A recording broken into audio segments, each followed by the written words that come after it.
उसकी समीक्षा, उन पर चर्चा हमें आगे के लिए बहुत उपयोगी हो सकती है।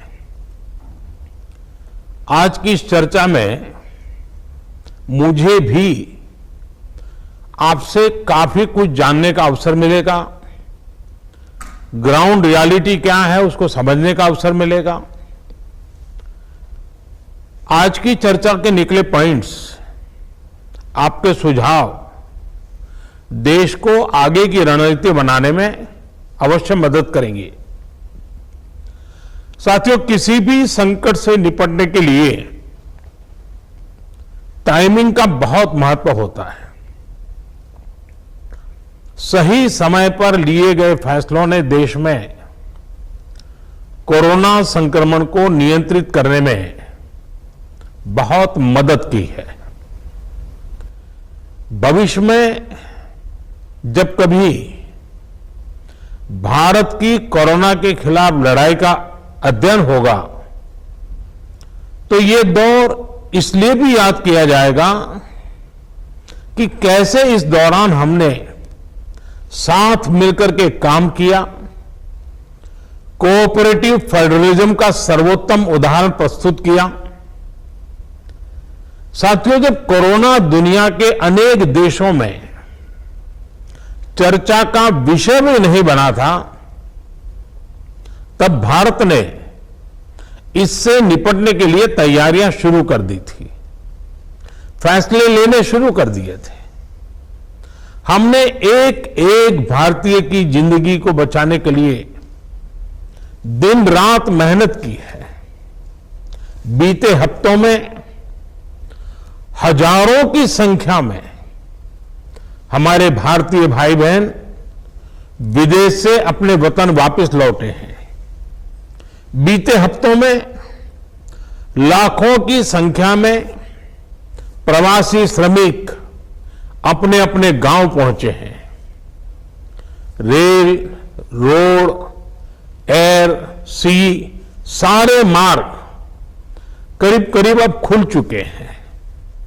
लेकिन इसके बावजूद, हमारी इतनी जनसंख्या होने के बावजूद भारत में कोरोना संक्रमण उस जैसा विनाशकारी प्रभाव नहीं दिखा पाया जो दुनिया के और देशों में कोरोना ने आफत पैदा की है। दुनिया के बड़े बड़े एक्सपर्ट्स, हेल्थ के जानकार, लॉकडाउन और भारत के लोगों द्वारा दिखाए गए अनुशासन की आज भारी चर्चा हो रही है। आज भारत में रिकवरी रेट 50% से ऊपर चला गया है।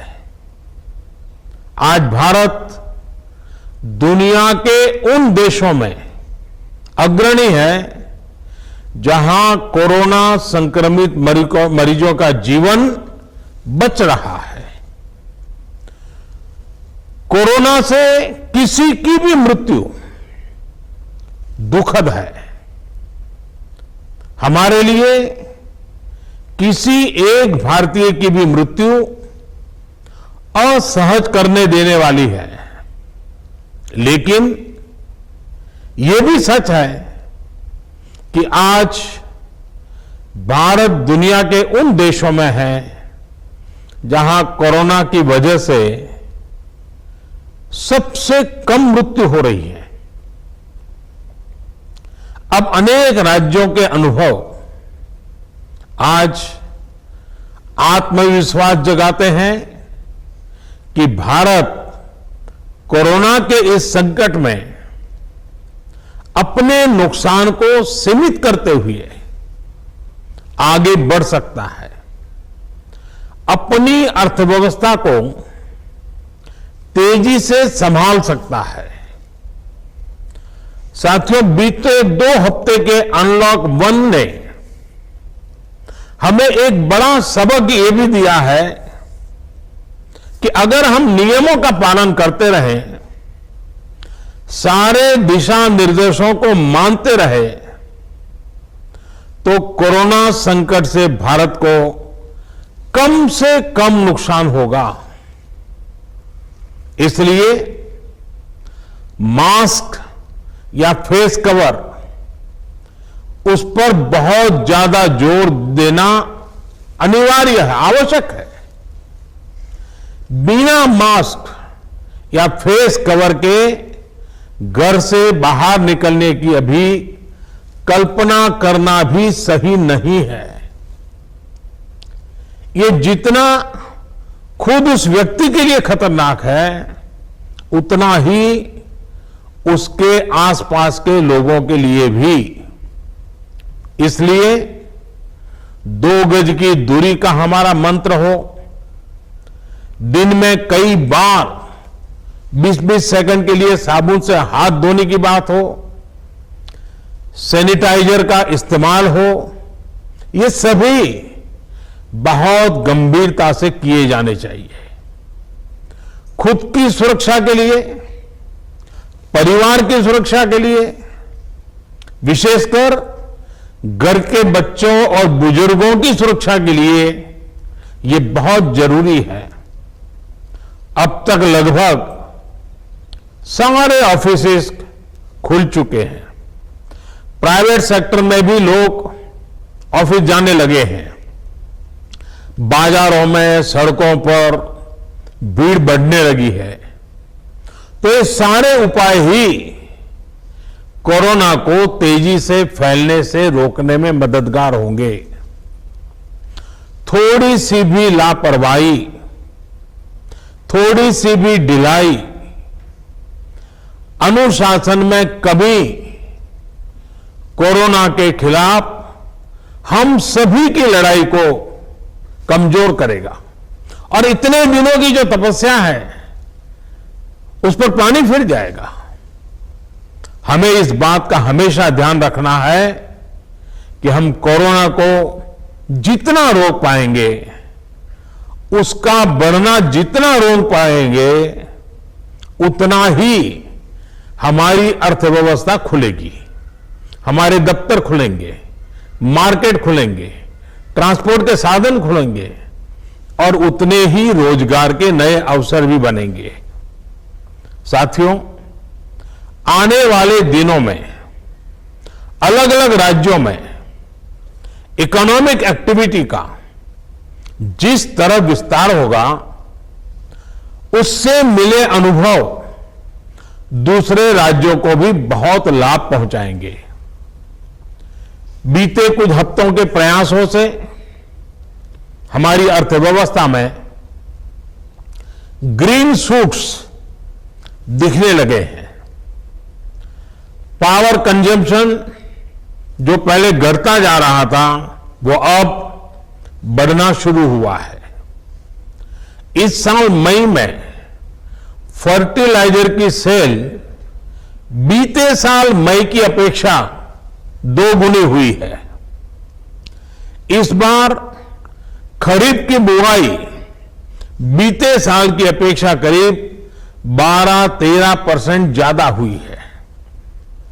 2 व्हीलर्स का प्रोडक्शन लॉकडाउन से पहले के स्तर का करीब करीब 70% तक पहुंच चुका है। रिटेल में डिजिटल पेमेंट भी लॉकडाउन से पहले की स्थिति में पहुंच चुका है। इतना ही नहीं, मई में टोल कलेक्शन में बढ़ोतरी होना इकोनॉमिक एक्टिविटी में वृद्धि को दिखाता है। लगातार 3 महीने तक एक्सपोर्ट में कमी के बाद जून में एक्सपोर्ट फिर से बाउंस बैक करके पिछले साल के प्री कोविड पीरियड में पहुंच गया है। ये तमाम संकेत है जो हमें प्रोत्साहित कर रहे हैं, आगे बढ़ने के लिए प्रेरित कर रहे हैं। साथियों, आप में से अधिकतर राज्यों में एग्रीकल्चर, हॉर्टिकल्चर, फिशरीज और एमएसएमईज का हिस्सा बहुत बड़ा है। आत्मनिर्भर भारत अभियान के तहत बीते कुछ दिनों से इन तमाम सेक्टर्स के लिए अनेक प्रावधान किए गए हैं। एमएसएमईज को सपोर्ट करने के लिए अनेक फैसले हाल में लिए गए हैं। समयबद्ध तरीके से एमएसएमईज को बैंक से क्रेडिट दिलाने का प्रयास हो रहा है। 100 करोड़ रुपए तक के टर्नओवर वाले उद्योगों को 20% अतिरिक्त क्रेडिट के ऑटोमेटिक इंक्रीज का लाभ दिया गया है। अगर हम बैंकर्स कमिटीज के माध्यम से ये सुनिश्चित करेंगे कि उद्योगों को तेजी से क्रेडिट मिले तो वो जल्द से जल्द काम शुरू कर पाएंगे, लोगों को रोजगार दे पाएंगे। साथियों, हमारे यहां जो स्मॉलर फैक्ट्रीज हैं उन्हें गाइडेंस की, हैंड होल्डिंग की बड़ी जरूरत है। मुझे पता है आपके नेतृत्व में इस दिशा में काफी काम हो रहा है। ट्रेड और इंडस्ट्री अपनी पुरानी रफ्तार पकड़ सके, इसके लिए वैल्यू चेंज पर भी हमें मिलकर काम करना होगा। राज्यों में जहां कहीं भी स्पेसिफिक इकोनॉमिक एक्टिविटी पॉइंट्स हैं, वहां 24 घंटे काम हो, सामानों की लोडिंग अनलोडिंग तेजी से हो, एक शहर से दूसरे शहर तक सामान जाने में स्थानीय स्तर पर किसी तरह की दिक्कत ना हो, तो इकोनॉमिक एक्टिविटी और तेजी से बढ़ेगी। साथियों, किसान के उत्पाद की मार्केटिंग के क्षेत्र में हाल में जो रिफॉर्म्स किए गए हैं, उससे भी किसानों को बहुत लाभ होगा। इससे किसानों को अपनी उपज बेचने के लिए नए विकल्प उपलब्ध होंगे, उनकी आय बढ़ेगी और खराब मौसम के कारण, स्टोरेज के अभाव के कारण उनको जो नुकसान होता था उसे भी हम कम कर पाएंगे। जब किसान की आय बढ़ेगी तो निश्चित रूप से डिमांड भी बढ़ेगी और राज्य की अर्थव्यवस्था की गति भी बढ़ेगी। विशेष तौर पर नॉर्थ ईस्ट और हमारे आदिवासी इलाकों में फार्मिंग और हॉर्टिकल्चर, इसके लिए अनेक अवसर बनने वाले हैं। ऑर्गेनिक प्रोडक्ट्स हो, बांबू प्रोडक्ट्स हो, दूसरे ट्राइबल प्रोडक्ट्स हो, उनके लिए नए मार्केट का द्वार खुलने वाला है। लोकल प्रोडक्ट के लिए जिस क्लस्टर बेस्ड रणनीति की घोषणा की गई है, उसका भी लाभ हर राज्य को होगा। इसके लिए जरूरी है कि हम हर ब्लॉक, हर जिले में ऐसे प्रोडक्ट्स की पहचान करें जिनकी प्रोसेसिंग या मार्केटिंग करके एक बेहतर प्रोडक्ट हम देश और दुनिया के बाजार में उतार सकते हैं।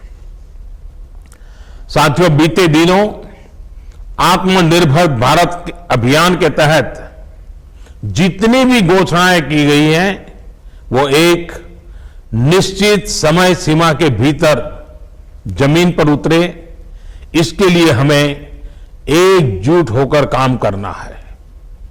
इस पृष्ठभूमि में कोरोना से लड़ाई और इकोनॉमिक एक्टिविटी से जुड़े आपके जो सुझाव हैं, जो तैयारियां हैं, वो जानने के लिए मैं बहुत उत्सुक हूं और मुझे पक्का विश्वास है कि अनुभव के आधार पर आपकी जो बातें आएगी वो आने वाले रणनीति बनाने में बहुत काम आएगी।